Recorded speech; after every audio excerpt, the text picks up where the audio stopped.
Bakit sinama mo si Sheila, si Cassandra, at saka si Wesley? Si Cassandra po, hindi po namin siya kasama. Ha? Hindi po namin kasama Doon yun na siya kasama. Sige, si Sheila na lang. Puntahan natin yung istorya ni Sheila. Sabi mo, nalulungkot ka, sinama mo siya, hindi mo siya pinatatanong, pinapipirmahan mo siya ng mga papeles na hindi niya alam. Bakit parang susunod lang ba sa'yo si Sheila? Anong dahilan? Ba't mo siya pinasama? Kami naman po kasi ni Sheila Sen ever since kami magkakasama. Although ni kaming ever since po, since bata po magkasama na So po close na close talaga kayo.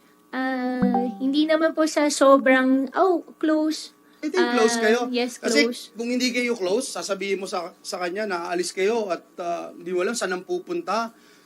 4 na araw, 5 araw ka sa maliit na kwarto. I don't think hindi kayo close, no? So, ikaw ang leader ng barkada itong grupo ninyo. Wala kang amo, sabi mo. So, ikaw ba lahat ang sumasalo ng expenses? Lahat? Pag-book ng ticket, lahat? Wala naman pong masyadong expenses po pagdating po namin doon. Flight ticket po, tas pagkain lang po. Tapos yung yung mismong tinirahan po namin. Sa mga lakad nyo, Madam, ikaw ang gumagastos. Kahit nung hindi ka pa tumatakas, mga lakad nyo, nabanggit ni Sheila na mga 10 beses na kayong umalis na ibang bansa. Ikaw ang sumasagot nun.